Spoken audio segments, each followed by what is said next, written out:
Hey everybody, my name is Andrew Davison. You're watching Conversations in Pop Culture, and yes, I am hard to kill. And before I introduce my guest, I do want to remind everyone that this episode is brought to you by my friends over at Pocketjack Comics, who have books like The Palace of the Golden Princess and White Lily. You can find their books at pocketjackcomics.com. And Preston is a good friend of mine, so please go check out his books. I think you'll be pleasantly surprised. They are beautifully drawn, beautifully colored, beautifully illustrated, and Palace has some very interesting things in it. And if you have a mind like mine, you will appreciate them. But it's a great story. It's D&D oriented. A lot of cool stuff's in there, and you could put whatever D&D you want in there. There's like 3 or 4 that come to my head, but I am not going to tell you which one it is, or it might be all of them. I don't know. But enough about that, because I have with me comic creator Nick Caponi. So welcome to the show. Hello, thank you for having me. Yeah, no, I'm excited. I kind of seen your name around for the last 2 years. There's a Yeah. lot of people that obviously you are associated with. You've done a lot of cool stuff, and you got a lot of stuff going on. You got Purity issue 3, The Hunt hmm part 2, which is obviously the third part in The Hunt. I'm sorry, I couldn't help it. It's a bad joke. I'm full of Yeah. bad jokes today, everybody. I'm sorry. No, obviously it is the second issue or second part to the first part of The Hunt, which is issue Yep. 2. But obviously, enough of my jokes here before I run myself out of my Friday night comedy show tomorrow, which is not a comedy show; it's a tragedy written by Shakespeare. But anyhow, again, I'm gonna stop. I promise. I'm absolutely gonna stop here. But all jokes aside, obviously you have that on Kickstarter. But before hmm we get into that whole thing, why don't you introduce who you are? Because you've been in Sure. comics for a while now. I think Yeah. 7, 8 years. I think. About this is for me is year 8, so almost a full decade. Which people watching are probably like, he's such a baby. I've been in this industry for 30 plus years. Well, I'm already hitting at least 10 of those years almost. But yeah. So my name's Nick Caponi. I am a creator. I am the president of Sky Maiden Studios, my own publishing company. And I'm also a comic book colorist. And you might have seen my work primarily in Dynamite. In recent years, I've done stuff with Archie. I've done a Benny and Veronica special. I've worked with IDW for the Teenage Mutant Ninja Turtles. I've worked with Scout Comics. I've worked with a lot of indie companies as well. Another most notable one, Mythos Comics Group with Justin and Amy Hunt, with their book Ninja Witch. I'm the main colorist for that. And then I recently, just actually today, I got my comps for, I colored the new Dynamite one shot for Wacky Races. If you love those Hanna-Barbera cartoons, Dynamite published a book and I colored. It's a 40-pager. It's about Penelope Pitstop, and it was a really fun book. So those are in shops right now. But on top of that, I published my own books, and I've worked with Sonoma Publishing. I co-created Reign of Ages, which is, if you like Dungeons and Dragons, it's a dark fantasy black and white book, kind of more on the ElfQuest side of comics. But I currently have a live campaign for my book Purity #3. It's our third issue of, I call it like a modern age love letter to the 90s bad girl genre. So if you love comics like Witchblade, Evangeline, Jim Balance Tarot, Witch of the Black Rose, and of course the most notable one, as me and Andrew were talking about backstage, Lady Death. So if you love those books, Purity is definitely a book where I would consider checking out. Yeah, so let's dive into the campaign. So obviously this is issue 3 Mm-hmm. of Purity. Mm-hmm. And so before we get into issue 3 and kind of what's going on, and we're going to talk a little vague about it because I don't want to ruin too much for it about what's going on, but we're going to get a little bit into the weeds of it. But what is the basic concept of Purity? Because people come into comics in weird ways. People miss books, things just pass them by. And Yeah. there's people who know Purity who are going to see this interview. There's people who don't know Purity. So what's the basic concept The that basic con the I think? basic concept is, I jokingly tell people it's just a spoof of Little Nicky, Adam Sandler's Little Nicky, but with a sexy character. So basically, Margaret Adams is our main protagonist who turns into Purity. She was a Puritan that was wrongfully accused of witchcraft back in the 1600s by her own sister, Mary Adams, who is an actual witch, who also made a deal with the devil for immortality. So basically, by swapping her soul with the soul of a virgin, aka her sister, she was able to roam the mortal world forever. And so that's what happened. And Margaret goes to the underworld and is enslaved for 500 years. And then one day she just had it. She realized that she's too pure of a soul down there. Her colleagues agree. And she's like, she finds out that her sister was the real reason why she's down there. So she wanted to seek revenge in the most campy way ever by running through the gates of hell and just going back into the mortal world, not knowing that that freezes the gates of hell in the process. But she lands back into Salem, but it's a different Salem. It's Salem 2096, so we're well into the future, and which leads into the hunt. She's on the hunt for her sister, who we find out in issue 2 that is alive, and while not realizing, Satan, our main antagonist, sent 2 bounty hunters to the mortal world to hunt Purity. So Purity is on the hunt while not realizing she's also being hunted. So let's get into this a little bit, because obviously there's a lot of shit going on, for lack of a better word here. Lots going on. So Yeah. obviously we have Purity, obviously escaping pretty much out of hell. I think is a good way how to put it. Mm-hmm. In the most simplest ways, how I interpret it at the very least.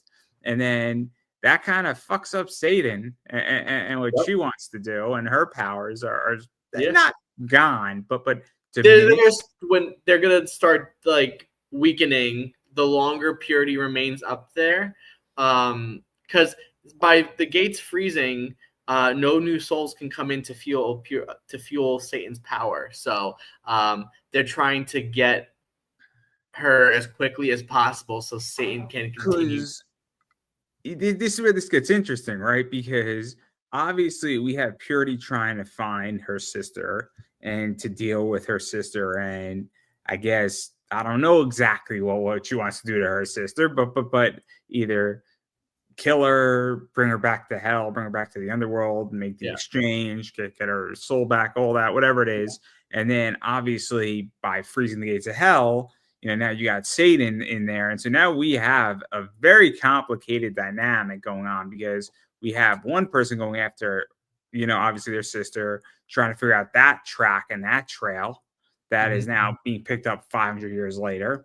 And then we also have now this whole situation where somebody's also being hunted.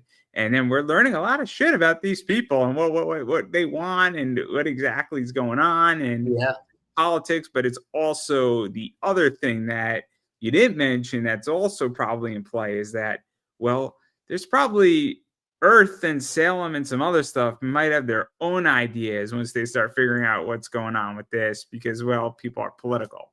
Yeah. Oh, absolutely. So a lot of things come to play, and I kind of went into the story and the way I describe this book to people, it's your textbook style bad girl book, but I joke not to rag on any other bad girl creators, but it has substance. It's not just like the tits and ass kind of book. There's a lot of character development and a lot of different moving parts in the story. So like what you mentioned, all these different scenarios are kind of hitting to the point where it's going to boil over and there's going to be a solution, whether if it's a giant war amongst heaven and hell, or Purity finds her sister and seeks revenge and in a way where she could redeem herself into heaven. So there's a lot of different avenues that we're going to be approaching.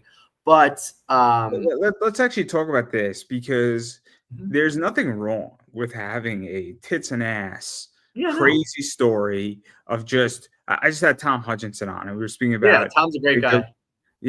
Tom's awesome. We were speaking about Critter and Chloe, and how he was doing a tribute to Dirty Pair.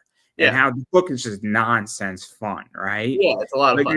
and Tom said it himself, so he's not going to mind me saying it, where it's just like an 8-10 page story that's just nonsense fun. That's fun to read, and it's a good story. There's nothing wrong with those, right? Yeah, no. And I understand it's not tits and ass Critter and Chloe. That's not what that is. But Yeah. there's nothing wrong with a story like that where it's just cool. We got 20 pages of stupid shit happening, and there's a middle, beginning, end, right? But I also feel at this point, and I'm a wrestling fan, like I need something of a substance where I need a reason why we're doing something now, because I don't think you showing me a titty works anymore. I mean, I hate to say it that way. I know it's funny, right? I know this is going to be taken out of context. This is the perfect image and moment to clip from me is say, you're saying showing me a titty's not working. I understand somebody's going to clip that out of this. But I feel like you need something now more than that, especially in Kickstarter, because there's so much content out there that it's just 10 years ago, straight nudity would have worked. But now you need something more. So what is that like? Because I think it's a real complicated issue and situation to some degree, because it's kind of like, how do you figure out how to balance that whole thing? How do I balance, like, just kind of essentially just like standing out among the rest in a world where sometimes that I guess what I'm asking is that figuring out the right amount of nudity, the right amount of bad girl components, but also having something of substance. Like I'm watching a show right now that's an anime that's extremely thought-provoking, but it's also extremely violent. And it's balancing it really well. Okay. You get the gore and the extreme violence, but it's not just pointless violence, right? Yeah. And so it's a really well-balanced show. And it's great because it's like, okay, we have point to the violence, but it's also matching with the thought behind it. Because when you enter a bad girl art book, I think it's a complicated dynamic to balance, is that we have sexy characters, we have adult things going on, but we have nudity, but also like, how do you get the thought-provoking stuff? And so that it all doesn't overpower, because if you just have topless girls walking around, I mean, that's all they're doing. It's hard to maybe have a thought-provoking message. So I think like 2 books in particular, and I promise I'm not going to say Lady Death, but 2 books in particular. You can. It's perfectly fine. All right. So I've been doing a lot of, so I've been reading bad girl books since I was early teens, which probably the time where I probably shouldn't have read those books. But the one thing that I noticed, like especially, I was reading a lot of She by Billy Tucci, and I was reading Jim Balance Tarot, which is The Black Rose. And I was studying closely beyond the TNA. She really didn't have a lot of TNA, but there was something that I really saw, even with Lady Death, where there's a level of, you take the sexiness as a component, but you realize the character is actually very empowering.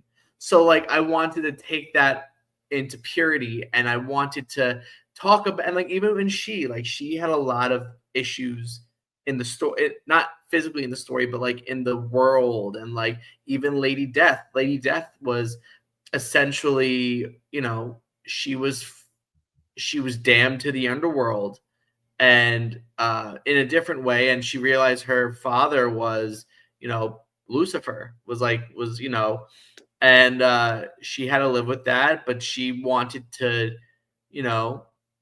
do something about it. And I feel like, again, you're going into a territory where, you want to have the fun books with the fun, like volleyball TNA books, fine. But then like there are books with darker themes, and like you kind of question that, you kind of ask yourself throughout the story, like, that's a component. I'll ask it. I'll throw this out there. So I had a voice actor, David Wald, on. Yeah. And David Wald is openly gay. Yeah. And he's a big proponent about this. And I asked him, saying, obviously, in the last 30 years with anime, it's become more true to itself. It is the only politically correct way I could say this. Mm-hmm. There used to be, Sailor Moon's a good example. They were cousins. Yeah. Now we know they're a couple, everybody. And if you didn't know that, now you do. But what he was explaining to me is that what he said is that if an anime that is quote unquote gay themed, or it's about two girls or guys liking each other, and or there's two gay characters, and you could take the gayness out of it and the story still makes sense, then Yeah. it's a good story. So Yes. I don't know if that's how you feel about your book as far as bad girl art, is that if you took the tits and ass out of this book, or out of Lady Death, or out of Yeah. She, or out of Faust is not a good example. Faust is the worst example here. Yeah. If you haven't read Faust, oh, you're in for something that's very special, for lack of a better word. You have to you can't take the violence out of Faust. But Yeah. I'll give you a good example of a great book that you could take the erotica out of. Lost Girls by Alan Moore. If you Yes. took the erotica out of Lost Girls, the book would be great. Yeah. Regardless, in it, the erotica in that book makes it great. But like, do you feel that that's how you feel about Purity? Is that if Yeah. you took that out and then you replaced it maybe just with some more battle scenes or Mhm. something tamer, that it would Yeah. still stand on its own? Because that's my biggest problem with bad girl arts right now, and in stories in general, is that it's almost like a plot device showing a titty. Yeah, so like that's like the thing too, where like even in like issues one of Purity, like issue one of Purity, for example, her outfit was ripped, and I that was the reason. It wasn't a reason to like I didn't want to be like, oh, all of a sudden this like very serious scene, she just pops a boob out of nowhere, and that's the reason. No, like she literally got her outfit just ripped, and there's always more purpose. And I think my editor Von Coleman, he's been helping my writing, like just going over my stuff, and he always it like evokes the question whenever I write something now. You treat it like as if you're trying to explain it to a toddler and be like, but why? Why are they doing this? And you describe it, and then you're like, all right, but why that? So, like, even with Purity, I kind of formulate it where it actually drawing the book, the bad girl end of it was actually secondary. So I went in with this plot first. And especially, too, this was 15 years in the making. So I went in with I wanted a female character, but the sex appeal really didn't hit until maybe like a few years back when I really started considering publishing her fully and like yeah in like more of a proper way.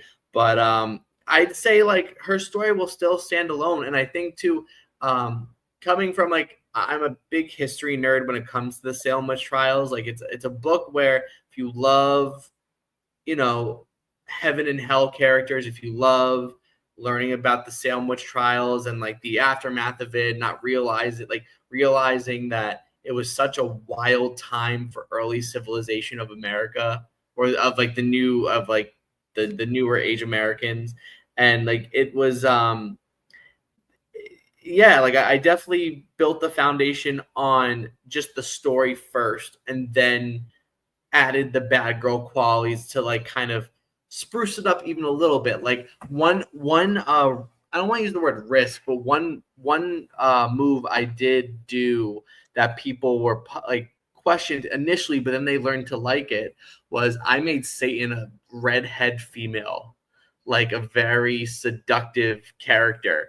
And there was reason behind that. Like and she actually became I feel like there's a cult following for this character, but I was doing like a lot of research on different iterations of Satan and different versions of Satan, and I kind of like the idea of Satan being like a fallen angel and like kind of like God's most beautiful creation next to himself.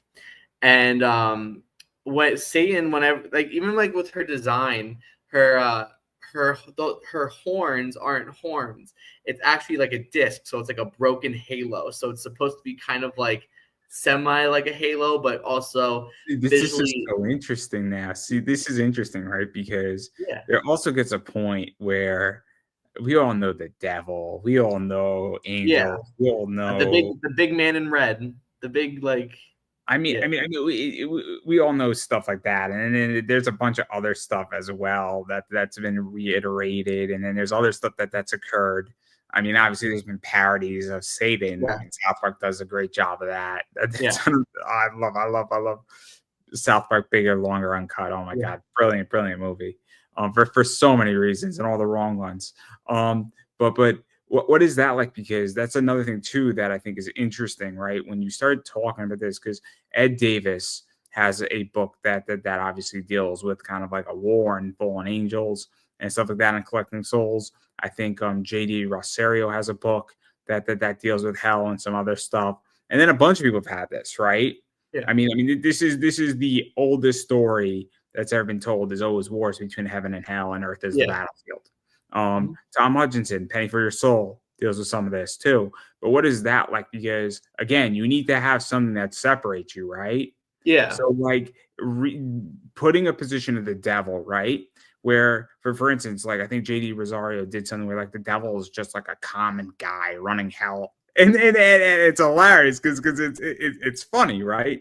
But then your version of this is that you have this redhead and it's like she's got a broken halo, because that's the other thing too that I think is fascinating, is that you need to have a differentiating factor and a similar interpretation of what it's supposed to be so that we all get it, but also something that's different. Because you just give me Satan and a guy with devil horns with a freaking pitchfork trident. I mean, there's nothing wrong with that, but you're giving I me think, you know, the way I approached it too, and like again, like I've had one person, I'll never forget, comment like, just like someone like I was on a podcast and someone reviewed Purity, and someone commented like, "Oh, this is a good series, but just be mindful, Satan is a woman," and I'm like, and I laughed about that because, you know, growing up Roman Catholic, not just Catholic, very like strict Catholic, we learned that, you know, and I was doing a lot of research on it, like Satan, the fact that Satan can take any form. So that's why I never looked at it as just the big man in red. Like Satan could be a shadow, Satan could be a baby, Satan could be, you know, a big boobed redheaded chick. So that's why I wanted to approach it differently, because, and even that too, I didn't want to make the typical like red skinned little devil horned girl with black hair. Like I wanted something different. I wanted something, again, to match the fallen angel vibe. I wanted something seductive about her. I wanted something almost like goddess like, but a goddess like with a touch of chaos. And that's kind of how I approached. So you wanted Monday Night Raw. That's exactly what you wanted. Is Monday Night Raw. It's controlled chaos. Yeah, controlled chaos. Which I'd say controlled chaos is like the best version, like the best way to describe that. And I will say though, out of the whole roster of Purity characters, and believe me, more is coming, but Satan was definitely the most difficult character to write and design. Like I think I spent a good 2 to 3 months designing Satan, because I was like, I was trying to find different ways to approach it. But even when it comes to writing the character, I don't know if anyone out there who has a character with a god complex, but writing a character with a god complex is so difficult, because they have less and less consequences for their actions. So you're trying to find a way where it's like not overkill. It's like a nice balance. And I kind of did that in the Purity universe. Let's talk about this, because this is fascinating, right? You've read a bunch of comics. I've read a bunch of comics, right? Is that a fair statement? Yeah. How many? And we don't have to name names, but we have friends who have written poor books, don't we? Right? Mm-hmm. And you don't know how to tell your friend that his book's a problem, and it's always a tough one when you're like, I get the concept was fine, you just didn't do it good on this one, and then your friend writes another book that's great, right? I'm sure you've had that situation, right? Oh yeah. So the point that I'm going here, and the reason why I'm bringing the question up this way, is that what is this like? Because you have a Bible for your book. And I think it's a big problem in comics when a creator goes and says, I'm going to go build a big world. Or even if you're only going to build 4 issues, whatever it is, you need to have a relative rule book, a relative Bible, a relative how Satan is going to react. If someone says, hi, Satan, would you like your coffee? Like Yeah. you need to have an idea how they're gonna respond to that. Yeah. And that takes time to Yeah. figure out. And I'm not saying you have to know like 900 responses to how they're gonna do it, but like, Mhm. what is that like? Because I think that's a big problem. And it seems like you built a Bible, or at least you have a matrix to your book to some degree. And I think Yeah. a lot So of people obviously, I don't so do so that. with Satan, I do, like I said, I look at other points of reference. Obviously, the Bible, like I would revert back to certain biblical stories, um, but even just different interpretations of like almost like cherry pick certain qualities out of other renditions of other uh of how other people portrayed the character. Like for example, like I really enjoyed uh what was that Al Pacino movie where he's the devil? It was with Keanu Reeves. What's it called? Wick? I'm sorry, that was too easy. No, That was hold on. Let's see. Keanu, Al one Pacino. reason. Al Pacino. I don't know this one. It's oh yeah, so it's the Devil's Advocate. So it was like from 1997. So basically, basically Al Pacino was the devil, and it took Keanu Reeves to realize the very end of the movie. He's like, you're the devil," and he's like, "I go by many names," and like that. There was something more of the comic. So like that's like the comical side I liked in Satan, and like it was a ride of a movie. But then I also loved Elizabeth Hurley in Bedazzled. That was more of the campy Satan that I liked. well, but I guess where I'm going with this is that it's interesting because Yeah. what I think, and I've spoken to a lot of people like Yeah. Tyrone Jackson, and he has a Bible for all of his characters, Yeah. and he has an idea how they're going to go because that's what I think is interesting, right? Is that you have an idea of how Yeah. Satan is going to react. Yeah. So if Satan and purity wind up meeting each other Yeah. in some capacity somewhere in issue 4, 5, 6, 7, 8, Yeah. or however long this goes. And they probably will meet Yeah. each other at some point down the line. You have an idea because you've developed and understand your characters. And that's what I think is interesting. I think it's a real issue in comics and storytelling because I hate to say this, and I'm going to sound so pessimistic, but 50% of the books I pick up, they have not developed their characters and they Yeah. really don't understand their characters. So one thing I learned this when I was a student at the Joe Kubert School when we took our writing classes. This might sound like an extra step, but what helped me kind of develop the personality of Satan, like I said, if not reverting to like referencing off of other material like The Devil's Advocate and Bedazzled, or even the movie Devil, when they were in the elevator, I used to write journal entries, like very small little things, nothing too thought provoking. But you were right, like even with Purity, like I wrote as if I was Purity, writing how I felt. And I think that helped me get a better feel of the character a little more. Like, and even in regards to Satan, what I mentioned earlier, where it was like having a character with a god complex is very difficult to navigate through because you have to find a way of like, they could be friends with someone and then they could like, snap their fingers and they're like vanished, like just because. Like, and the more I like go into like exploring Satan's character, I'm I'm starting to do less of like, oh, she did that just because she could. And I think that was really helpful in regards of the making that Bible of how each character is portrayed. Like even too, when I even hire artists to draw Satan on like covers, there's still like a little criteria I give them. I'm like, look, Satan is campy and beautiful and sexy, but also again, it's Satan. She's the most sinister person on the world in the universe. So, you could take her beauty, but also balance it with a good amount of chaos and malice. So it's like, and I've seen people interpret her in two different kinds of light, in more of a sexy light and more of like a grotesque light. So it was very interesting. But like, I do kind of establish that. But even in her story, and I can't give too much away because it's in further issues we're going to see, but there is a reason why she can't leave the underworld, and that's the biggest crutch to her whole story that like I said, I can't give away right away. But I have this all planned out where I know every move this character is taking and how she's going to approach it.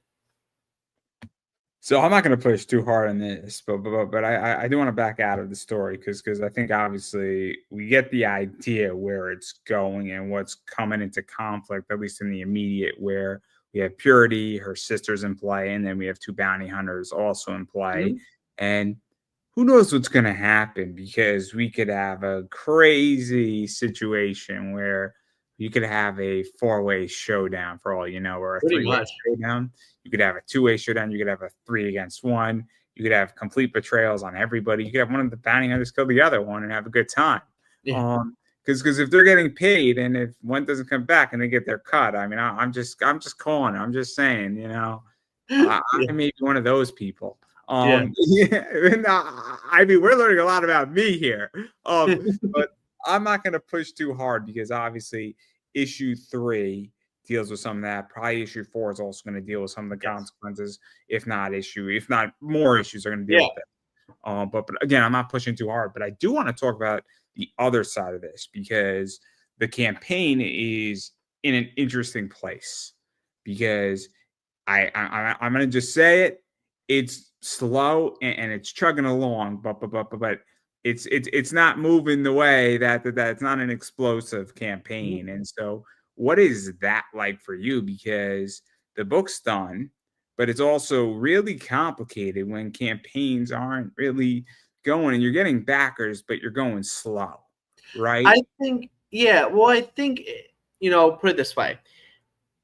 I knew right off the bat it was an interesting time to launch a book in these times. Like, I know a lot of people either, stepped on the brakes a little bit with just what's happening in the world and everything. Like, people are like, who's going to pay attention to my book when, everything in the world is happening the way it's happening with like tariffs and everything. But coincidentally, like,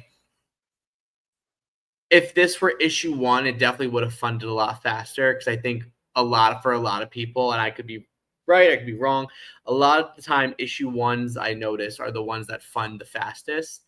And then the biggest challenge then is how to bring people into issue 2. So issue 2 is always a very crucial issue. And I faced a few obstacles because, again, I also had a little bit of a slow streak in issue 2, where, how do you bring the issue 1 fans back?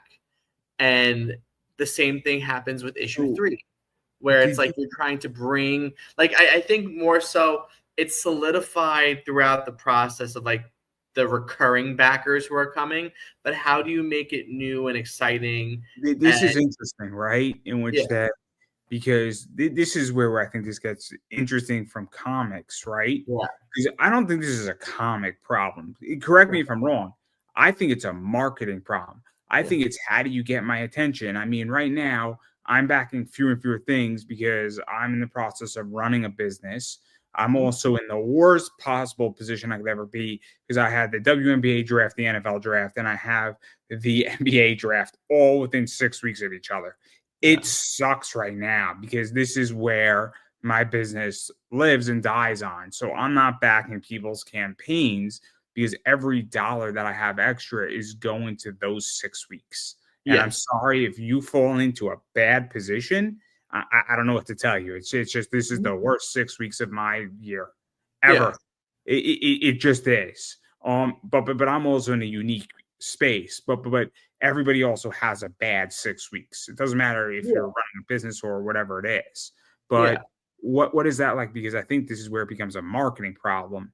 Because what are you doing? What are you doing to get out there? What new and fun ideas are in your campaign?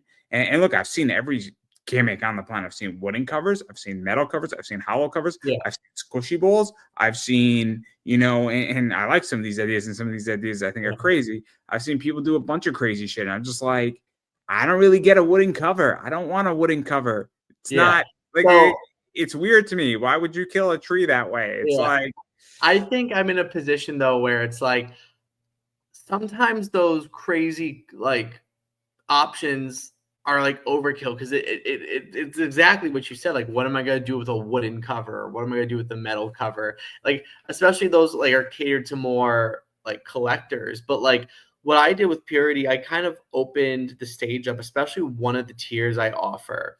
Kind of targets other writers and people looking for cover artists and such.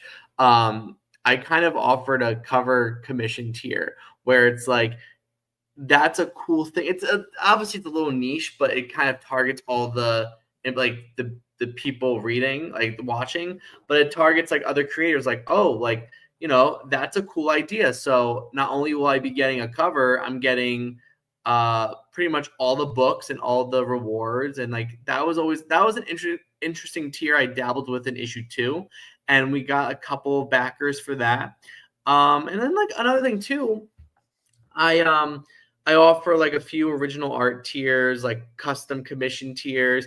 This time around, I offer sketch cover because it was a popular demand. Like people begged for this in issue 2, where I offer sketch covers. So I've been doing that, and then also too, like outside of the Kickstarter, not only shows, but like I've been going to conventions, local shops, talking with them about the book, handing out flyers. So there's like a lot of moving parts. And like I feel like in this time, again, we're in a weird position, and I feel a lot of creators are probably going through the same thing where you're trying to do the next big thing because a lot of people aren't really. It's slow. Like a lot of people aren't. They're being a little more cautious of what they throw their money at. So you want to make sure what. Let me ask this, Yeah. because what I like to do is that I try to find products cheaper, and I try to pass those savings on to my customers, and I try to get products that are unique. I just bought, a limited 10 Jalen Brunson card. So I bought 2 of them, right? And sold out within 3 minutes. An autographed Jalen Brunson. I'm a Knicks fan, and it was a $140 card. I sold it for $325 because it sold out pretty quickly. Yeah. So, that's the route I'm taking, is that super limited cards sell out quickly. People want it, and then people are going to pay a good amount for it. And I try to be reasonable, where I'm making a little bit of money. And then everybody knows that what the card costs, but everybody also knows that, well, none of them are up because the people who bought them, they bought one and they're not releasing it, right? And it's just so that I was just there first, right? Yeah.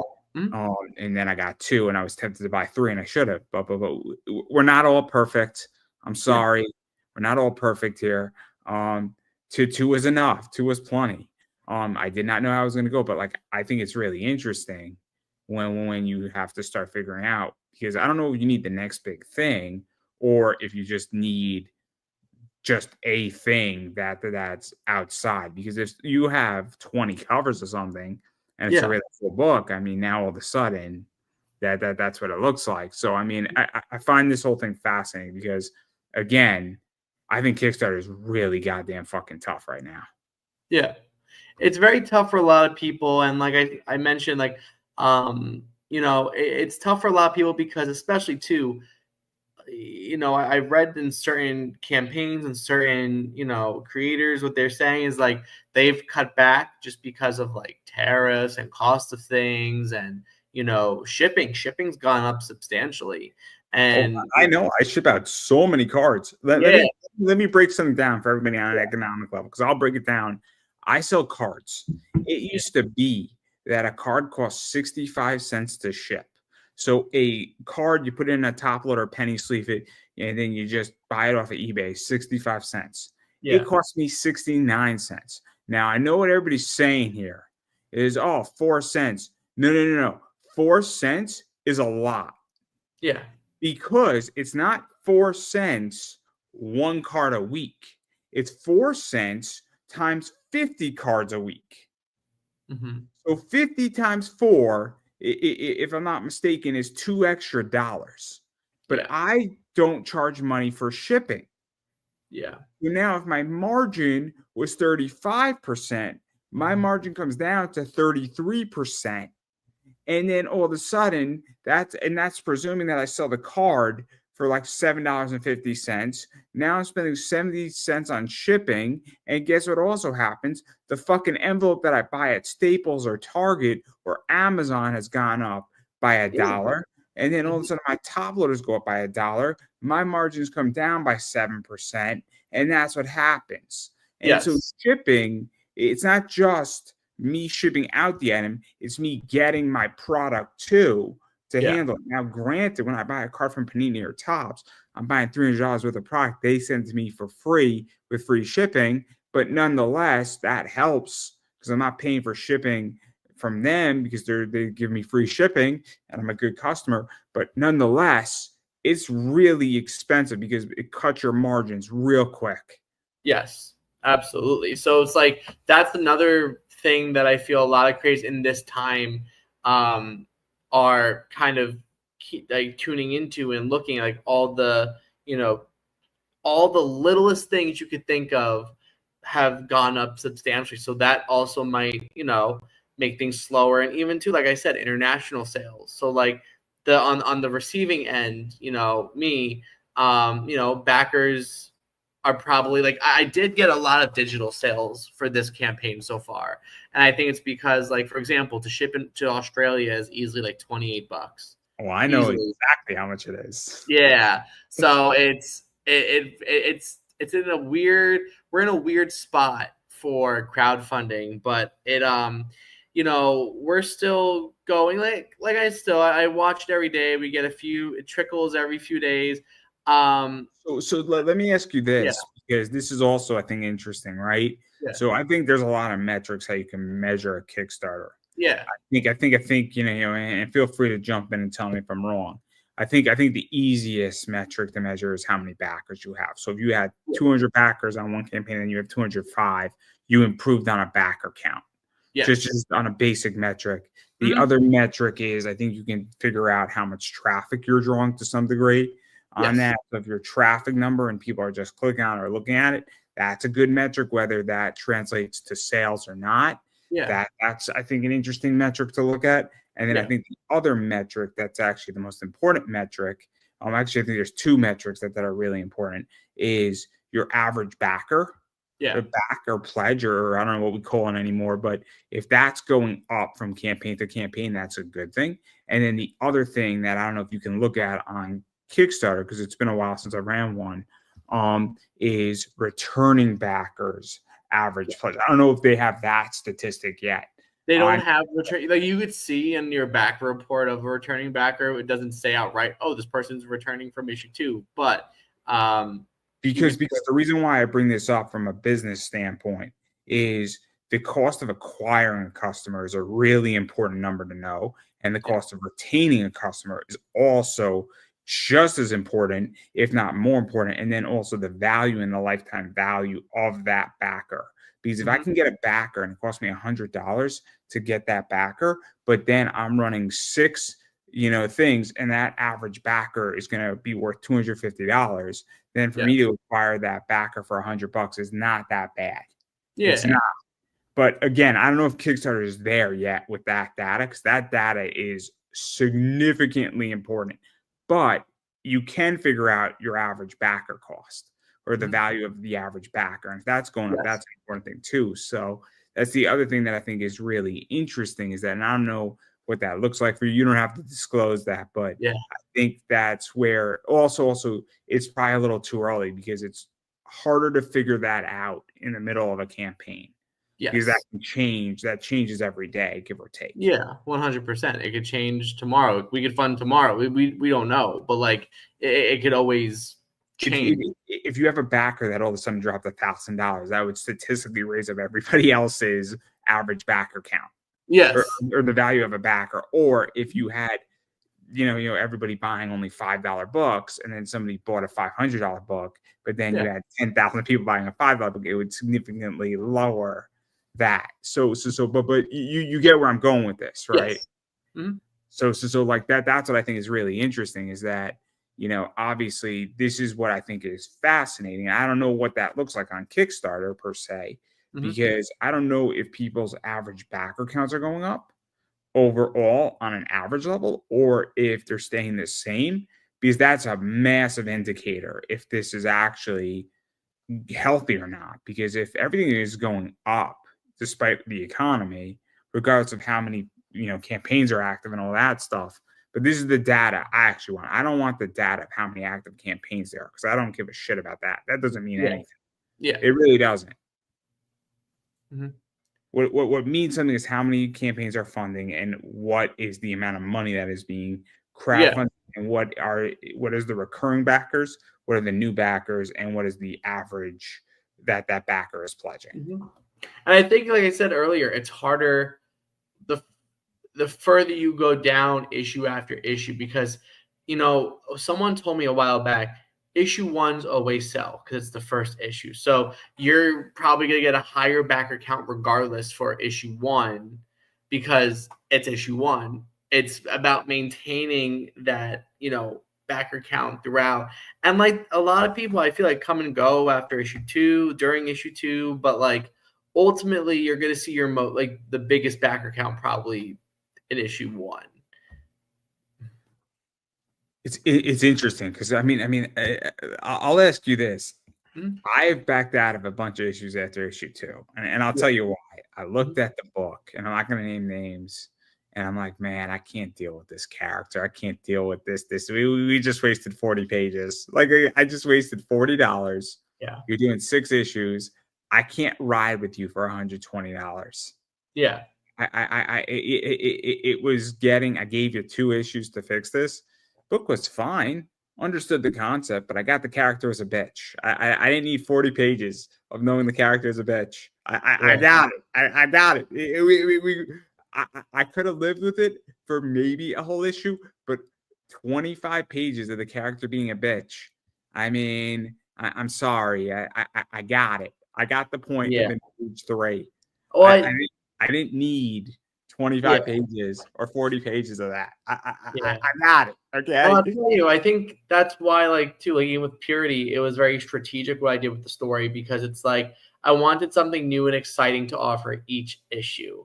So it's like to keep people going in the story, it's building up, I think too, it's like, I will say Purity is a very plot heavy book, as campy as if it's spoofs Little Nicky, however you want to call it, but like it is a plot heavy book. So I usually, especially issues 1 and 2, both left on a cliffhanger. So I try and engage the story even more. So I'm trying to keep it in a way where the next issue is still going to be new and exciting for, the read, just the readers.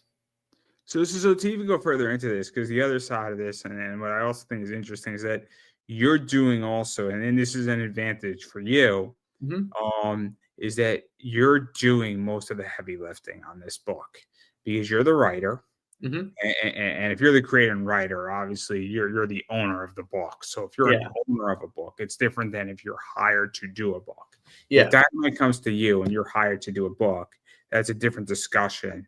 Unless you're a part owner of it or you have equity in the book, it's different. But when you're the writer, you're drawing it, you're coloring most of it, if not all of it. I don't know if you letter. Do you letter your books or no? I have an. Oh, so you're smart. So you're actually smart. I'm sorry. That's a mean joke. No. Because I'll tell you the truth. I dabbled in lettering. I was not successful at it, and it's a mean joke. I'm sorry. It's a really mean joke, but it's a funny one nonetheless. Yeah, it's funny because the letterers that I have worked with, I've learned that bad lettering can really ruin a book. Like people like imagine seeing a book with such beautiful art and you have these obnoxious non-consistent word balloons, and the font in every balloon is a different size. It's been there, and I'm an avid believer that bad lettering can ruin a book. As I feel in any stage, bad colors could ruin a book if the artwork is beautiful. Inks, an inker could destroy a penciler's what the penciler has done. And so each stage could make or break a book, but I feel lettering is one of those things that even I look into even mainstream comics, see how the lettering is, because again, if it's shit lettering, shit sound effects and such, like, it's gonna look tacky on your book. I don't. The point I'm making is that you're still doing most of the heavy lifting, though, because at Oh the end yeah. you draw it, I think you draw it, I think you write it, and that Mhm. also significantly changes your cost and your risk. Yeah. If you had to go hire a artist, a colorist, a letterer, an inker, and then still do the 4, 5, or 6 covers that you're doing, print it, and then other stuff, all of a sudden you're looking at what, 8 to 9K? Yeah. Being generous, right? Yeah. Like paying like the rates that they want and stuff, and just it can go anywhere from like just like, especially too, whenever you see someone launch like a 10K Kickstarter, there's a reason behind there, because they're paying for all the talent, especially if they're not doing all the heavy lifting.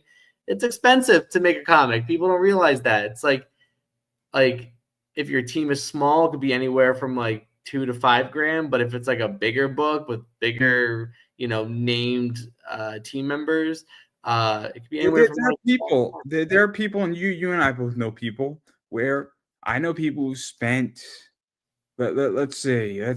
I know people who have spent 7 to 8 grand on covers. yeah. I mean, it's not unheard of. Yeah, and And, I mean, I'll tell you the truth. If I'm spending 7 or 8 grand on a cover, I better be getting that original. I'll be getting like, God, that's just astounding. let's put it this way: if you went out and I mean, it wasn't like they spent 7 grand on one cover, but Yeah, I'll throw a name out there: Paul Green, Jamie Tyndall, yeah, Adam Hughes. You can make an argument: Sun Kumanaki, Keith Garvey.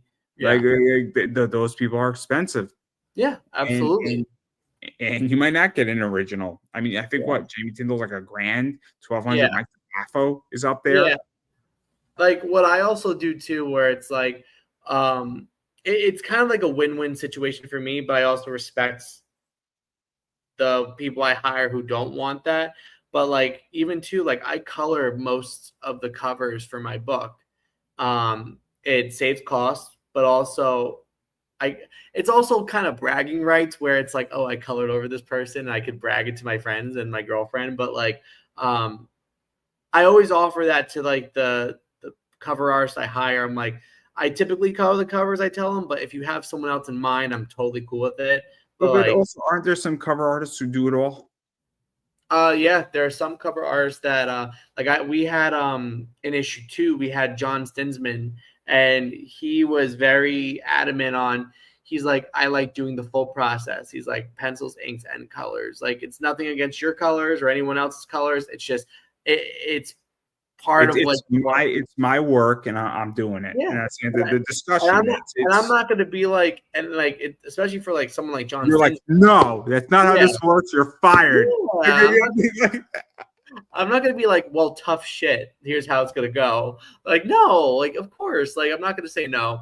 But like, I mean, sometimes too, like, I just, you know, I love coloring the covers that, you know, I want to say I've colored maybe 95% of the covers for Purity. But the, And the, the reason why I bring this up is that it changes the way you could do a campaign. yeah, I have Les Gardner on who does the brides book yeah, that's being put out there, and I had Mark Spears on as well. And again, when you do the whole thing, so Mark Spears did the monster series. He does the whole fucking thing, yeah, right?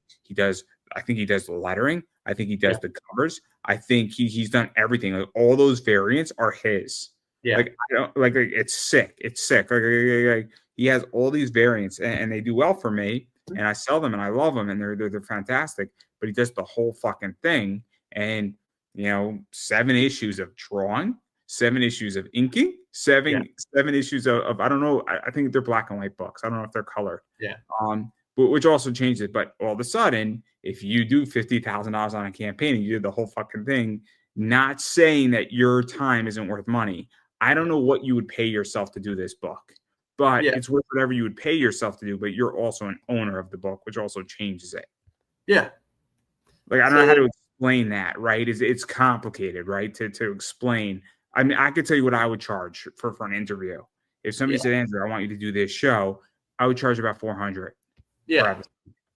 Because Yeah. it's not, I mean, the whole process of research, booking, doing it, editing, micro content, promoting, Yeah. we're talking 6 to 7 hours.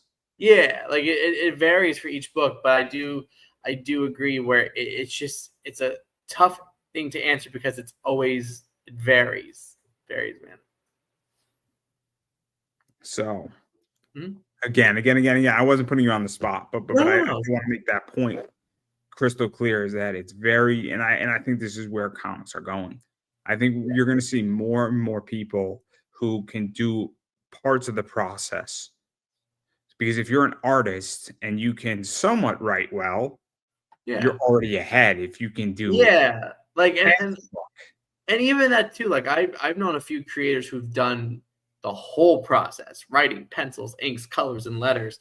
And look, it's a lot of work, but at the end of the day, it's like they're more well aware of what their money, where their money's going to, and like they could probably like alter their Kickstarter goal to like a more flexible kind of goal, and it might be more to their benefit. So I do agree. I think more people are going to gear towards that. Like one of my good friends, he has a live campaign right now. JT Malloy, he writes, draws. I'm pretty sure he does everything. I think he does pencils, inks, colors, and letters. So like he runs his whole ship. So I mean, it's really cool to see. So I do agree. You're gonna see more creators like that. It changes the way you do things. Like Mhm. I do this whole show, right? Yeah. I don't want anybody else touching it. Yeah. I don't want a booker either, to be quite honest.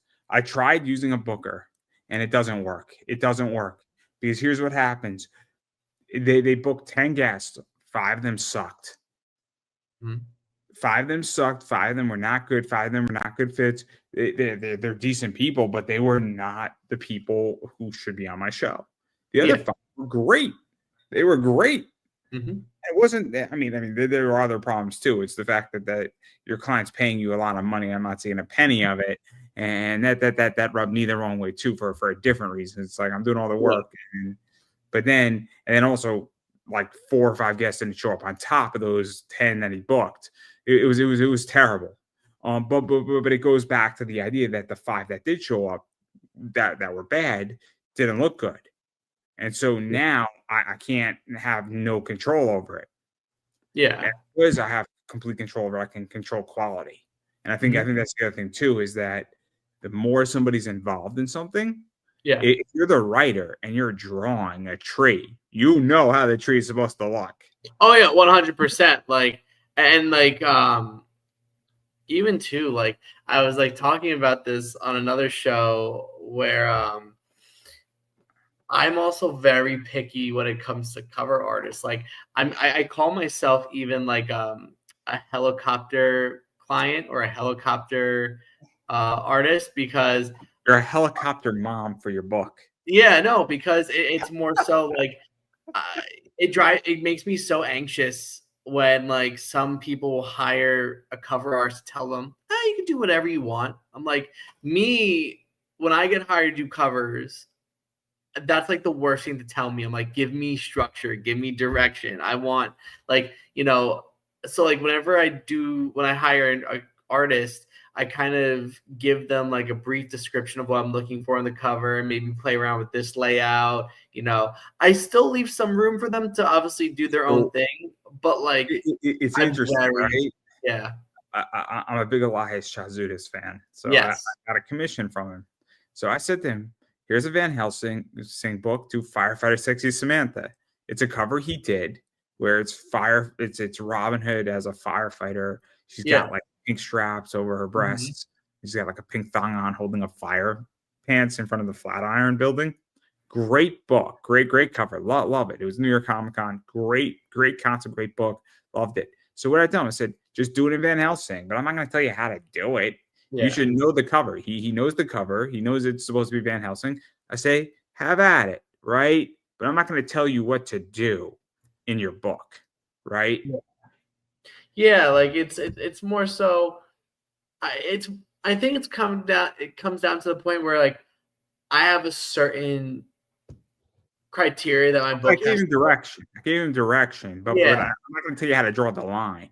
Yeah, no, like I put it this way where it's like obviously I hired you because I want you like your flair on this, but at the same time, there's still certain things to adhere to with my books. So it's like, you know, as long as like it looks like purity and her costume looks as accurate as the interiors, you know, that's all I ask for. But like I've I do sometimes get, and like people always ask me like, don't you think you're a little too picky? I'm like, I mean, if I My pay for money. a cover, I would like some creative, like it's almost like a 50-50 where it's like I would love some creative direction, you know. I want to be involved and I love, you know, I want to be involved in the But creative process. it's tricky though, right? Because I don't know how you feel, but I don't leave my money undefended. Yeah, Mostly, yeah, mostly. Obviously, sometimes you have to leave your money undefended. Or you got to take risks in life with money. But for the most part, I don't leave my money undefended, right? yeah, My money usually is pretty well defended and usually well protected in a variety of ways. Um, but obviously, I mean, if you're booking a cover and you're spending $250 or $300, I mean, it's a decent amount of money, right? yeah. Decent So amount. it's not. I don't think it's that ridiculous to say, well, I'm gonna watch what you're gonna do a little bit. Yeah. Like you know, again, like everyone's different. So I know some creators are very against that and we're like, I hired them, they could do whatever they want to my character. But then obviously there are some creators who are like me that have they want more structure because like, you know, putting the money where their mouth is essentially. Like just like we just want something that best represents our book. So again, like look, if I'm just saying, if Mark Silvestri wants to do a cover for my book, I'm not going to tell that man what to do. That's like the few exceptions. I'd be like, See, I would. If I did a book and somebody wanted to do something like, let's say, J. Scott Campbell, so I love your character. I'd say, cool. I'm not going to tell you exactly what to do. I'm going to say, but obviously there are rules to my yeah, character, and this is kind of what I'm looking for. What do you think? hmm Right? And look, I mean, if he has a better idea, I'm all open for it. But yeah, I'm not leaving somebody alone with my character. I mean, I can tell you yeah. that. Oh yeah. No, I know. I'm just it's my little joke with like because Mark Silvestri is like one of my favorite artists, so it's like he's like one like maybe the only artist that I would ever be like, yeah, you can do whatever. But like it's yeah, no, but I totally agree where it's like if money's involved, it's yeah, I like But to be it's involved. also different. Let's say your favorite artist said, "I want to draw your a cover for you, but I'm not going to charge you." At Yeah, that point, you really can't have any clout either. The second you're paying for yeah, something, you can do it. yeah, When I'm paying for something, I can tell you to do whatever I want. yeah, yeah, Anything custom, and I've ordered a bunch of custom stuff in my life across every sector. And when it's custom, I'm gonna give you an idea. But I also say to people, look, use creative freedom. Don't just here's my script on what I want or here's my idea, but use creative freedom. But mhm, I was at a comic shop for curse words, and Ryan Brown and Charles Soule wrote curse words, and they were drawing in the book for everybody for free. And yeah, so people saying, "Oh, could you do Wolverine? Could you do Batman? Could you do this?" And I just said to Ryan, I said, "Draw whatever you want." And so Ryan Brown decides on himself is going to draw a gigantic horse across like 2.5 pages, and it's just like he's going all detailed on it. People are like, "What the fuck?" Like yeah, he's drawing these little sketches for people that are decent size, and he's happy to do it. I'm like, why don't you draw what you want? And he decided to draw like this big horse thing. And he drew like a koala riding the horse, and I'm like, what the fuck is this? And like it was great. Still have the oh, book. man, It's funny. And then Charles Soule was trying to draw something too, and he like had to like turn the book like upside down to draw it. It was yeah, great. Very funny moment. But the point is that it was a free sketch. So I yeah. said, why don't you draw what you want to draw? And then we'll work from there. Yeah, no, absolutely. That I do agree on that. Like if it was like a gift or they're doing it for free, you know, then it's fair game. Then, you know, fine. But it wasn't a cover. It was just like in the inside of the book, and it was great. He just draws a gigantic. He's like trying to koala riding a horse. I'm like, Yeah. what the fuck is this shit? Like, it was a good one. But like, I find it interesting because again, I protect my money, and if I'm hiring somebody to do something, you're damn right I'm gonna watch what you're doing. Yeah, absolutely. You're gonna get direction, and if you're not okay with that, then maybe I hired the wrong person. Yeah, no, I agree 100%. But I digress. But I do want to show covers because they're cool. So I don't know who the artist on this one is, but I heard he's not a good person. Yeah. No. This is obviously your Uh-oh. cover. This is your cover. I really couldn't find a better image of it beyond this one. It was tough. It was tough because like you make the graphic and it's like there's no way for me to like just take a screenshot of it. It's terrible. Yeah. So that's your cover. Yep.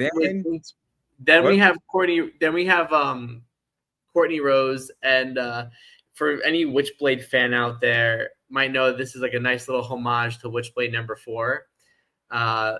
After Michael Turner, of course. Me and Courtney are both big Witchblade fans, so I was like, you know what? If I'm gonna do a homage, I want it to be a Witchblade homage.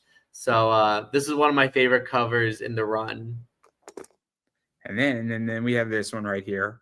Yep, Art Voyager. This is another fun cover. I gave him. I was inspired by Greg Land's Dark Phoenix cover, and I was like, I want Purity like engulfed in fire, but in like a sexy way. And he actually made it like an upshot, and I was like, I really enjoyed how this cover came out, and I colored it, so colors by me. But yeah, it was an overall really fun cover.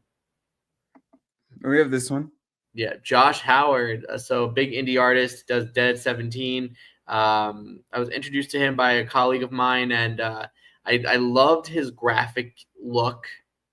I loved like the cartoony look. It kind of reminds you of like something you'd see like Dan Mendoza put out with Zombie Tramp.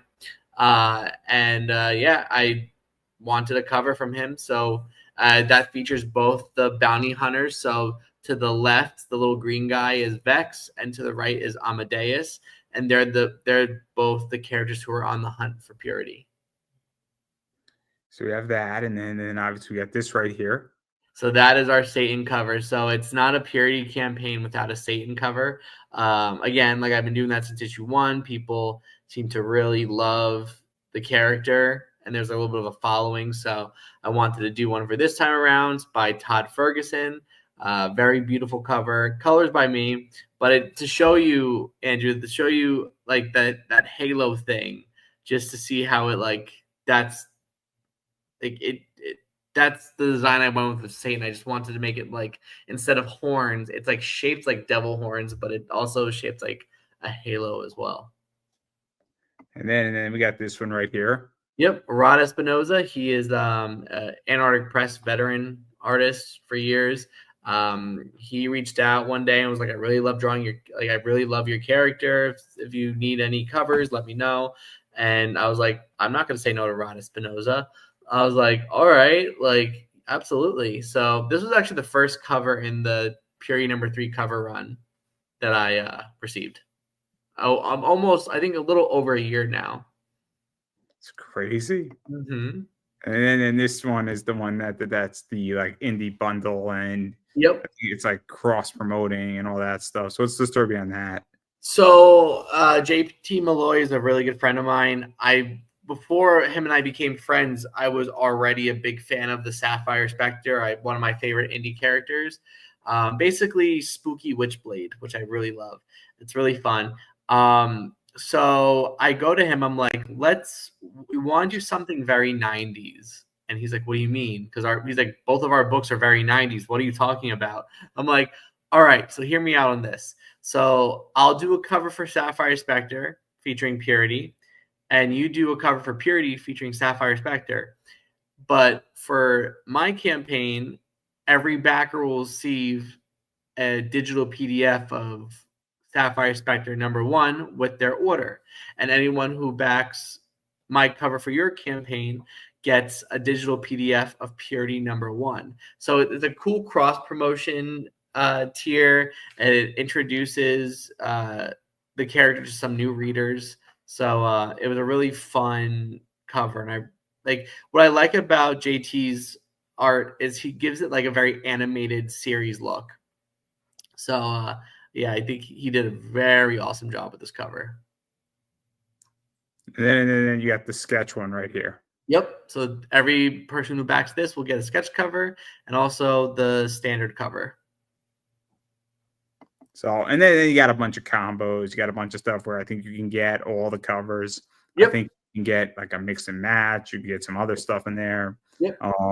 And then if you want, just like I think you can get 3 covers in there, right?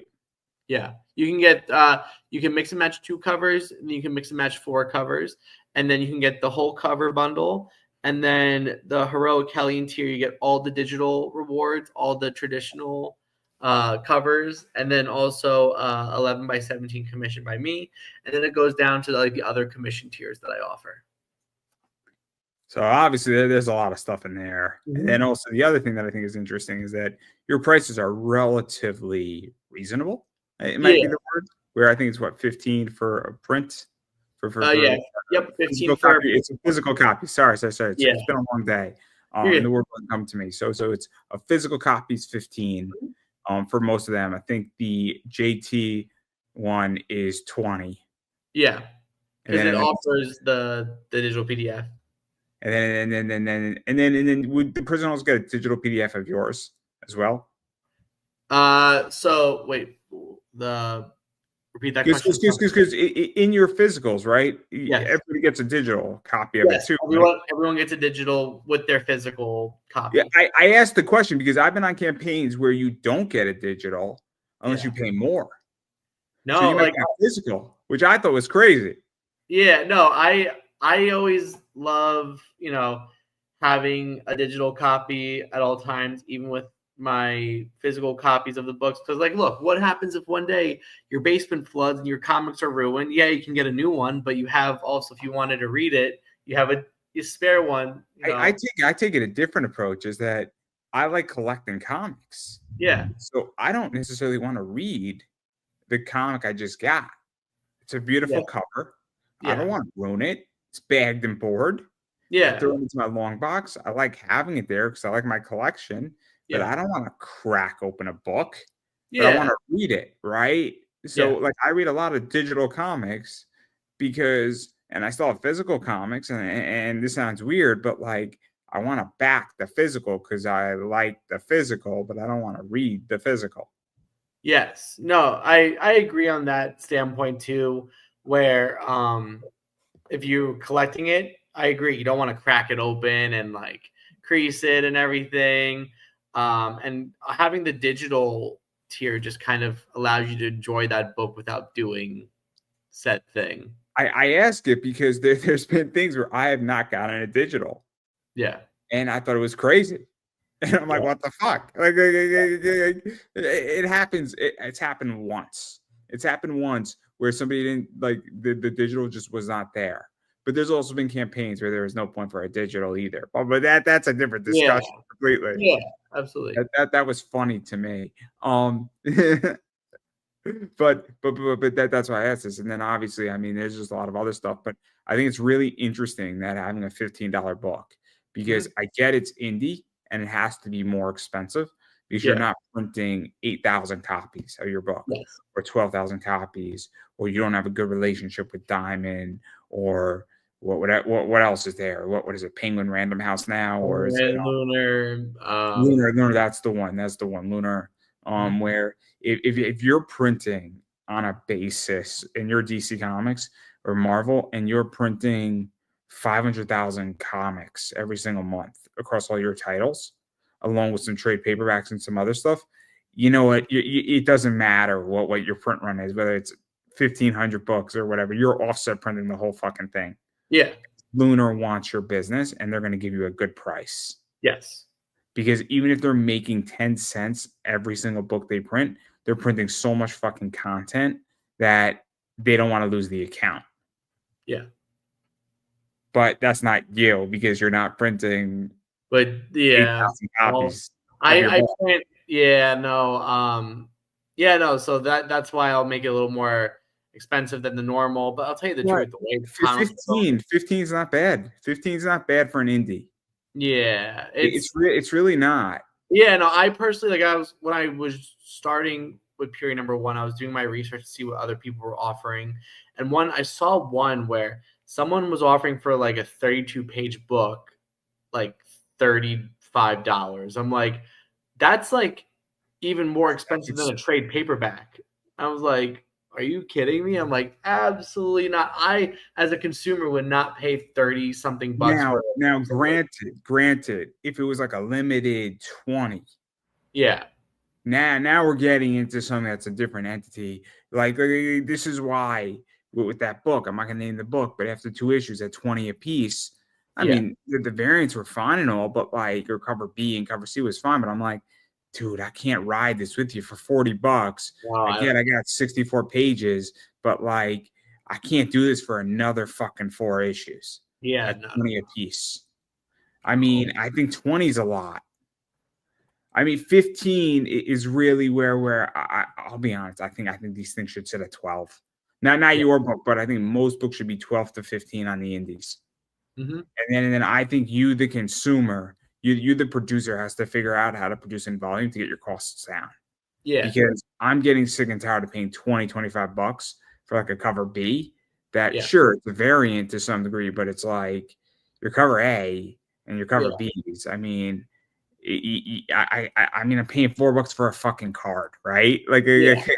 But also, too, you got to put in mind, too, even with like crowdfunding, it's just like included shipping. So, like, say if your book is like $35 and their I shipping get is it. like another $15. So, I mean, I try and make it a little bit more cost effective for backers. And even that, too, like, I even include the digital as an additional thank you. Just, thank you for backing the book. Here's also an additional digital copy, just as also just a big thank you. So I try and do the right thing in regards for that. I mean, again, there's only just so much money I fucking have, Yeah. and I'll be honest, I'll take a chance, but there gets a fucking point. I'm just like, I can't do this shit. Mm-hmm. Oh yeah, absolutely. I just can't. And because you and I both have been through this, everybody's been through this, where you spend $25 and then you're like, what the fuck did I buy? This is a piece of shit. Yeah. And you're like, why did I do that? Yeah. Or like the interior in the you have a beautiful cover and the interiors aren't even as consistent to like. Or the story. I mean, how many books have you read where you're like, great concept, I get where they were going, but they needed an editor. Yeah. That's why I brought in an editor, because I was like, I need an extra pair of eyes on my stuff at all times. I mean, if you're gonna spend $9,000 to produce a book, you Yeah. might as well spend $9,500 for an editor. Yeah. Oh, absolutely. 100%. Because the cost of that extra $500 is not gonna There go. was a book I backed years ago. What name? Name. I'm joking. And the grammar on the book was so awful that it really threw me off and threw me out of the story. Like I couldn't focus on because the wording for everything was so like this person needed an editor on the book. There were such blatant grammatical errors throughout the entire issue, and I was like, this I couldn't get into the story because there was just I was like I had to read extra slow to read the book because I'm like I couldn't. There's so many grammatical errors that it was like this person needed an editor.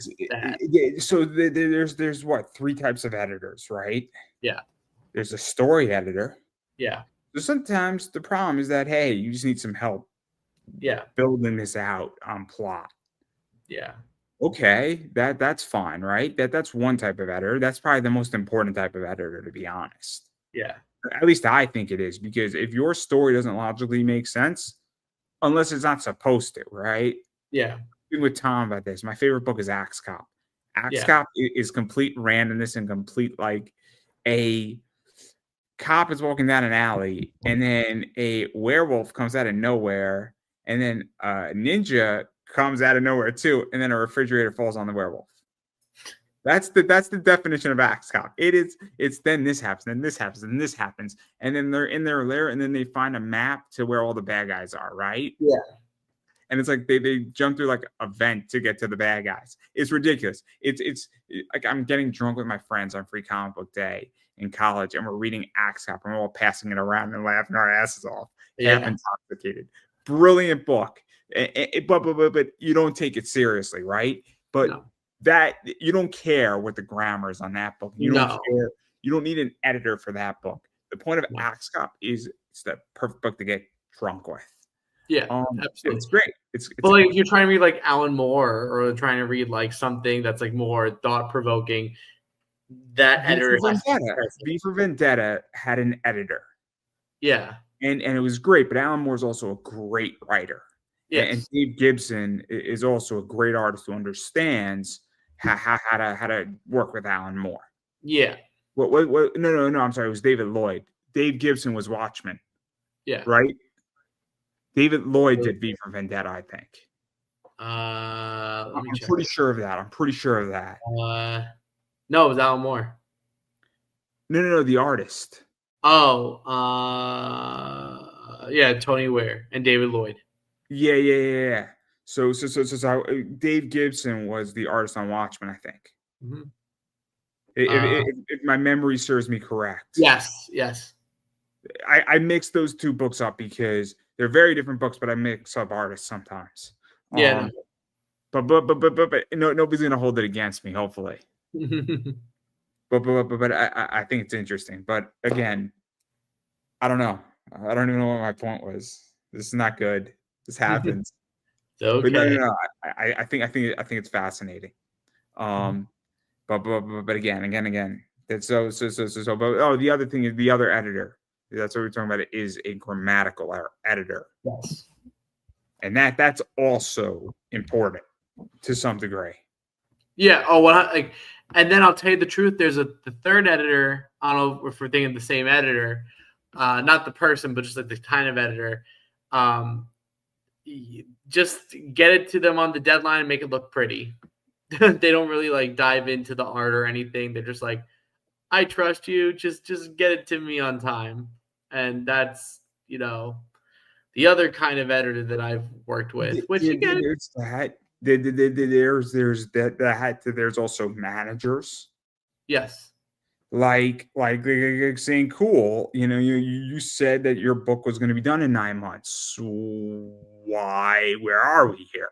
We're 3 months in, and you don't have many of the pages complete. What the fuck? Yeah.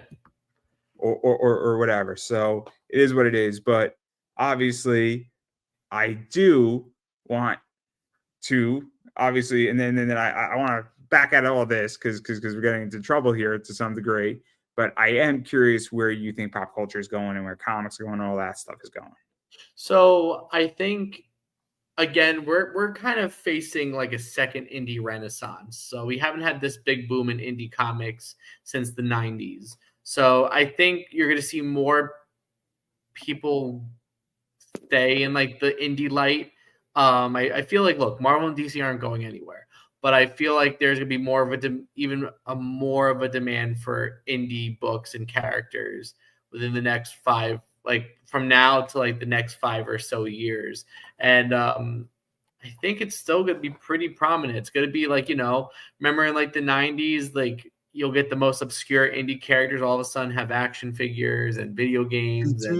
Let me ask you this. Do you feel that it's more profitable and that it's also cheaper to do now? Because I mean, this is going to sound fucked up, but obviously I don't think you're necessarily a fan of gatekeeping, and I don't think most people are. But I also think that we have to openly acknowledge that gatekeeping is a good thing sometimes too, because I think there's certain things where I feel I won't use gatekeeping for what I'm trying to describe, but there has to be structure. There's a formula. I'll put it this way, right? So we go back to my earlier point about that guy booking a bunch of guests. The 5 guests were not informed that, cool, you're not hopping over a fence, but you're coming on an interview show. It's not a comic hangout. Yes. So there wasn't a gate per se, but they should have been informed, hey, this is an interview. It's Yes. not a hangout. I run a wrestling show on my Friday tomorrow night. All me and my friend do is we talk wrestling and guests come and go, and it's a hangout. But Yeah. but it's structured, right? It's a structured hangout. But we're talking about Yeah. wrestling Monday Night Raw, WrestleMania. We're having a good time. People show up. It's good. Everybody's having a beer or two. It's a fun time, but it's not like it's a hangout, right? So it's less lax rules. Yes. This is an interview. So Yeah. there's a gatekeeping element to that. So I guess with comics is that I don't want to say somebody can't do it, but there also has to be regulation. I think like the best way I'd describe it is how I go over with like purity, where it's like there was a phrase that I heard not so long ago where it's called you can revert to the classics without being bound by them. So what I mean by that is just do your homework. Like, for example, when I went into Bad Girl Comics, I researched a lot of Bad Girl Comics. I read a lot of Bad Girl Comics. You have to know the rules if you want to break the rules, and that even goes to just applying even like that rule applies to even drawing, knowing the rules before you break the rules. But like even when it comes to the certain genres you want to push, like, do your homework, do your research, see what's already out there, see, like just think to yourself, like in a certain genre, like would this be practical? Would this be like a an issue in this character's world? Like there's so many things to factor in, but ultimately I think in regards for gatekeeping, as long as you like do your homework, it should be fine. Like again, I'll put it a different way. So maybe I view it as a consumer, right? yeah, Is that I think that gates are not meant necessarily to keep people out. They're meant to make it harder to go over them, right? yeah, So great. Now everybody can go on Kickstarter, come up with a concept, say, I'm going to do a comic, launch it, technically not have anything done, and they might get funded. There is no gate. The yeah, point is that if I have a fence right around my property, I have a dog and I want to let my dog run around in my yard and I want her to be safe. But if somebody wants to get into my yard, they got to climb the fence. They got to put effort into getting over the fence. yeah. I mean, I don't know, like, so Yeah, and that's a good point too, where it's like I think it just shows that you gotta be on your A game. You gotta put in the effort to make a good product. It's not like you're not gonna like wake up one day, I'm gonna make a comic and you launch the Kickstarter at the end of the week and be like, all right, good luck. Like there has to be like, structure in that degree where I agree, where it's not like you're blocking the person from doing those things, but also you want to make it a worthy challenge for them. Like they're gonna feel fulfilled by the very end, being like, all right, like you know what I mean? Like they're gonna feel like, all right, I earned this. No, I just want somebody to have skin in the game, I guess is where I'm going with this. Because if all of a sudden you put $3,000 into this and you fail, if you're asking for my money, I want you to have skin in the game. Yes. I think that's quite reasonable. I saw a campaign that had nothing done, had no skin in the game, and they didn't start working on the book until it was funded. And I'm like, what the fuck was that? And I thought it was insulting. I'm not going to name who it was, but it's somebody somewhat prominent in comics. And I'm like, what the fuck? And they should be called out. Yeah. And they should rightfully be called out because it was offensive to me. It was. I didn't back their campaign, but I was offended nonetheless. And they eventually did fund and they started working on the book. But I'm like, it took you 7 days of you not doing a damn thing? And you're asking me for money and you are not going to take any risk until you know that you're covered. What the fuck? Yeah. That's just insulting. Yeah. Oh, I agree.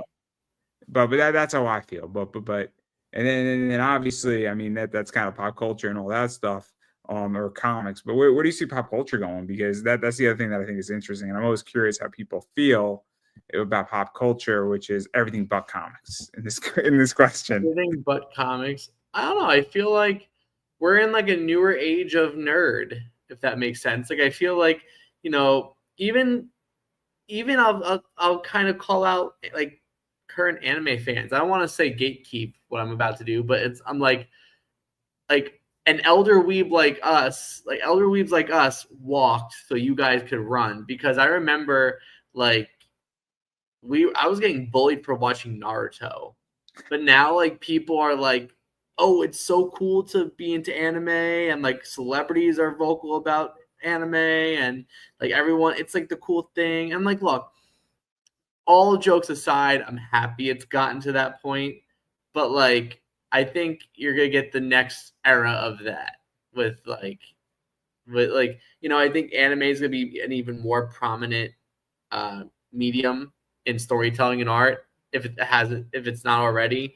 But I feel like it's gonna be more accepted. Like people are gonna be more enticed by, you know, indie books and like more just like indie stuff, not just Marvel and DC and, you know, the mainstream. They're gonna find new compelling characters and like IPs that they're gonna, you know, fall in love with. So I think we're in a very good spot for pop culture, I think. I don't disagree. I'm a big anime fan. I've been there for years. Yeah. Like my I first remember. I remember. I mean, let me put it this way, which that I was definitely looked at weird in yeah, high school. I wasn't, but I was also smart.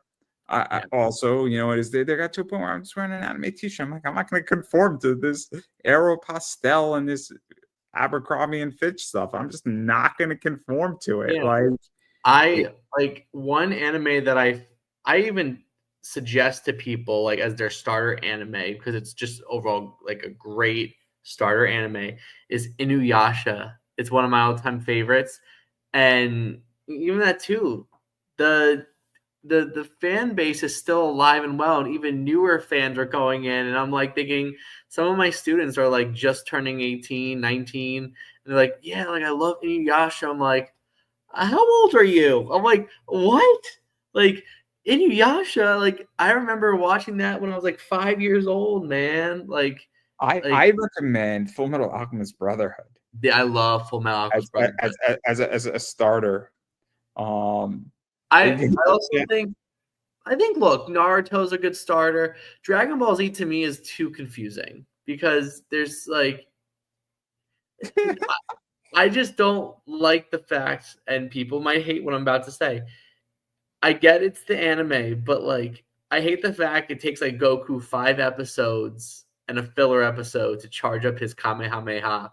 Like I'm just like, just get to the point already. You're either gonna oh, shoot it, see, or, I'm a big DBZ fan. yeah, So I'm a big G Shock Watch fan too. yeah, So I have a Dragon Ball Z G Shock Watch. yeah, So I actually think the Dragon Ball Z G Shock Watch is better than the One Piece G Shock Watch that came out yeah, at the same time. And the One Piece watch is actually appreciated better than the DBZ watch. It's yeah. not as cool. And in the 40th anniversary book of G Shock, the Dragon Ball Z watch has its own page, has its own Hmm, 2-page spread because it's more culturally significant. And so I was actually at the 40th anniversary party at G Shock because I won that's tickets awesome.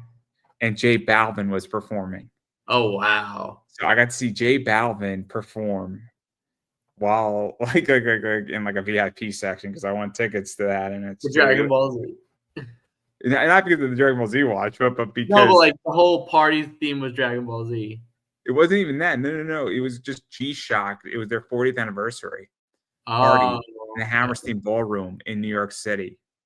And so I'm saying to myself, oh man, like I went with my dad into the city. It was great. The whole thing was awesome. It was like a fucking party. There was like 2,000 people there. It was wild. Wow. It was a wild show, and it was great. It was the whole thing was great, and I had a blast. Cool. And then I have a League of Legends watch. I have a Super Mario watch from them. I have a Bayshore Route watch, which is dope, which is a highway in Tokyo. Hmm. It's a famous drifting highway in You're Tokyo. a watch guy. You like watches. I do. I do. I have a problem. It's Um, okay.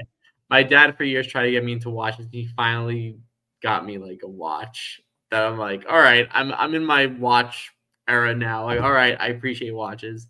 But When I sell a particular card that's a very, very expensive Boston Celtic card, I'm probably gonna take a good chunk of that and buy a very expensive like $1,500 G-Shock watch.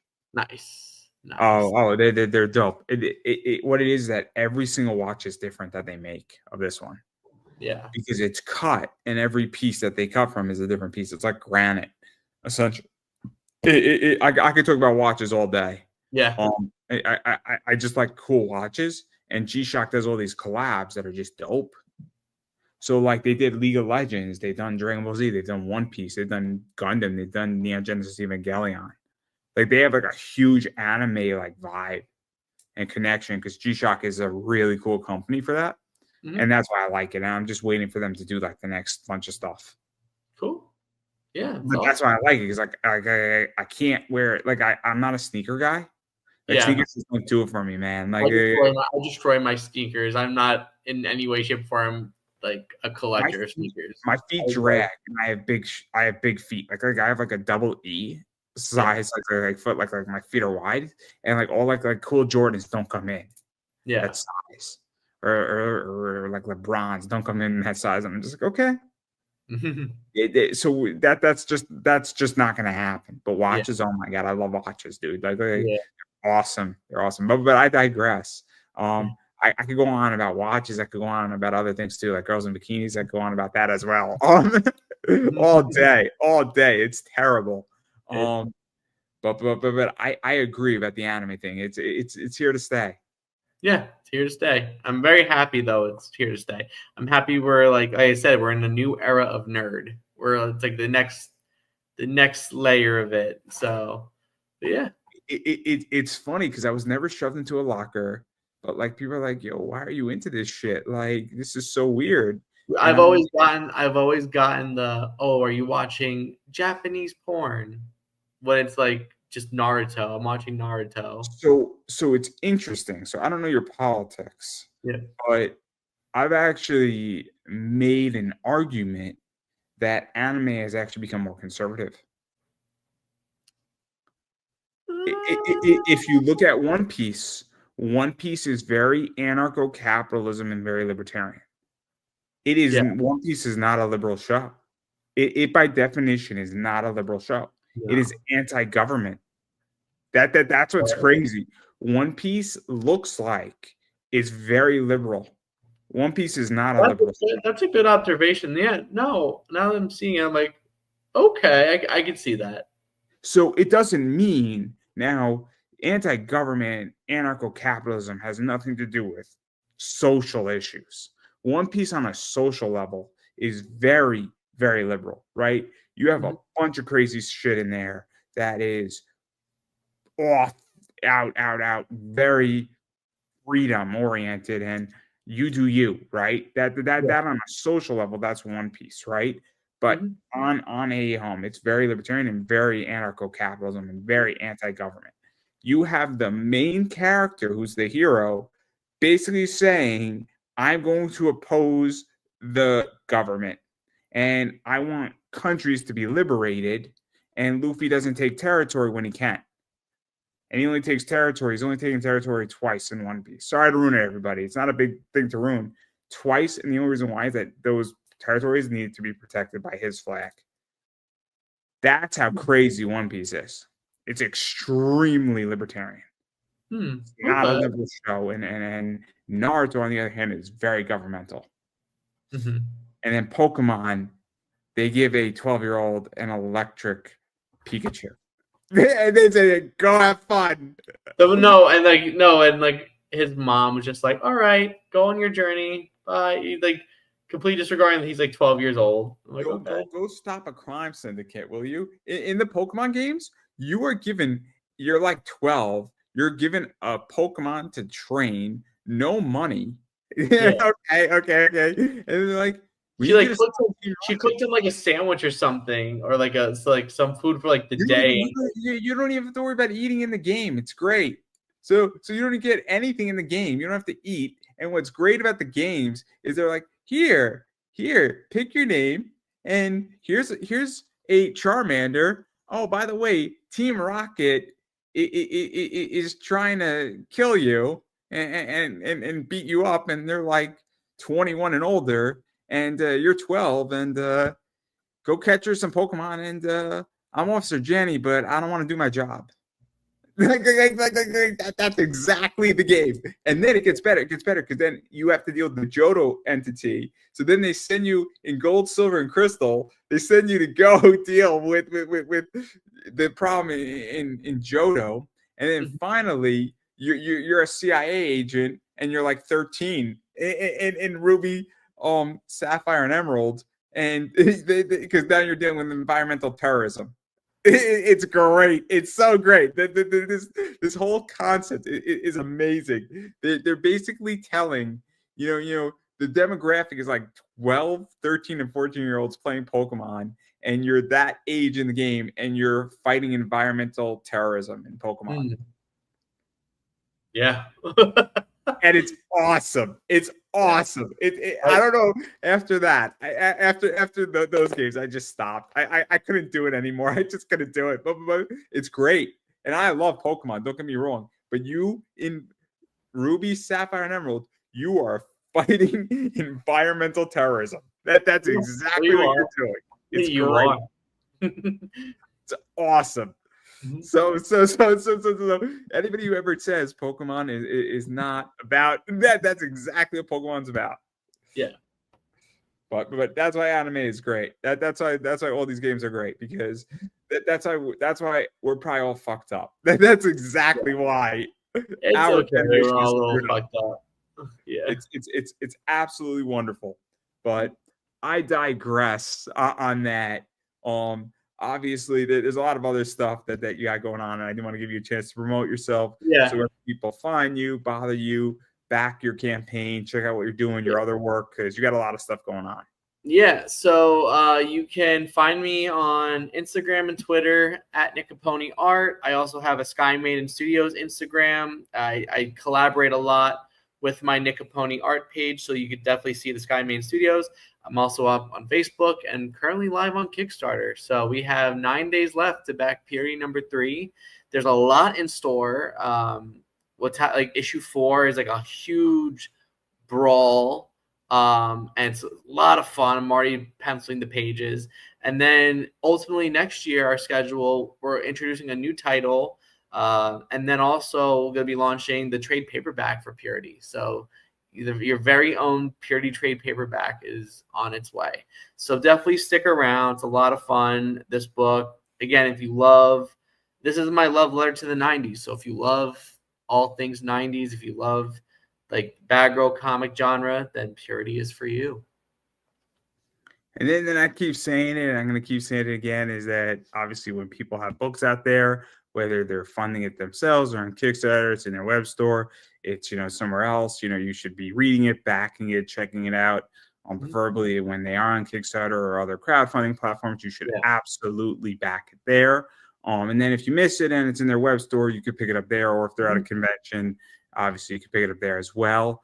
And then obviously, but going even beyond that, you should be also following these people on social media, because following on X, Twitter, Instagram, Facebook, TikTok, Blue Sky, YouTube, Facebook, wherever else, I'm sure there's a few others. It goes a long way, because a follow is so helpful sometimes.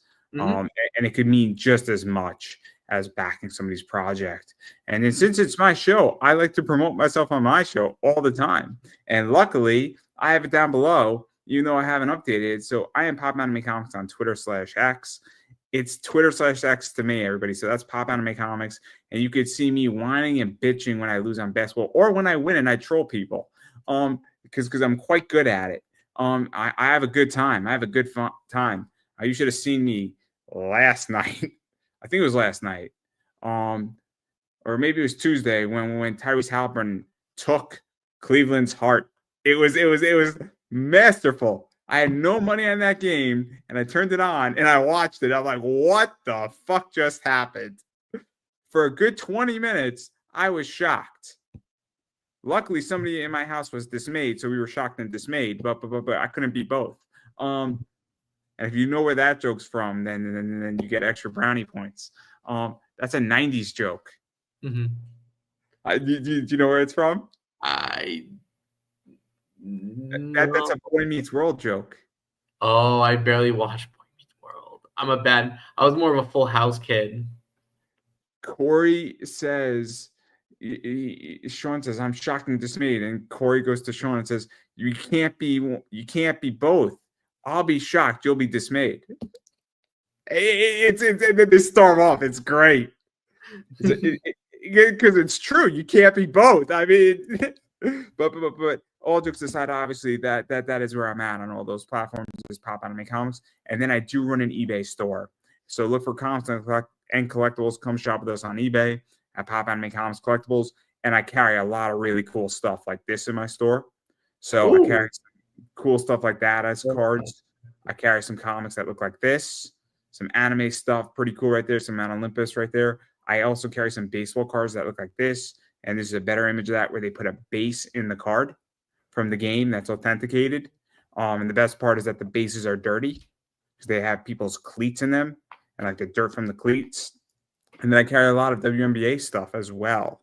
So I do carry stuff like this. I carry stuff like this, which is a 101. I carry stuff like this, which is also that card, just in a lower variation of it.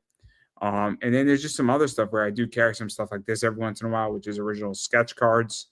And then there's stuff like this right now, which is a 101 Evan Mobley. So again, defensive player of the year. So, and then I just brought in some Boston Celtics stuff. I brought in some Jalen Brunson stuff. I brought in Tyrese Halliburton today, and all this stuff is up there. So if you're looking for rare cards, cool cards, I got you covered.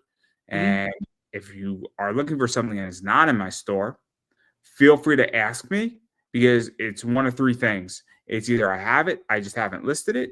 It's that it's not out yet or doesn't exist, or I don't have it and I am more than happy to direct you to somebody who does have it because I have a lot of friends who sell a lot of cards and I'm always happy to refer them business and help you get you what you want as a fan. So keep that in mind.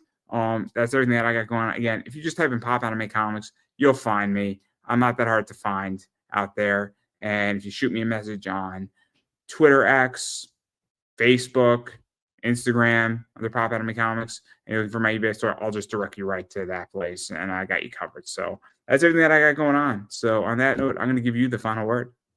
All right. So period number 3 is live. Go check it out. Thank you, Andrew, for having me. And let's do this again soon. Perfect. And I don't think I could have said that any better myself, everybody. And that is a wrap. Bye, guys.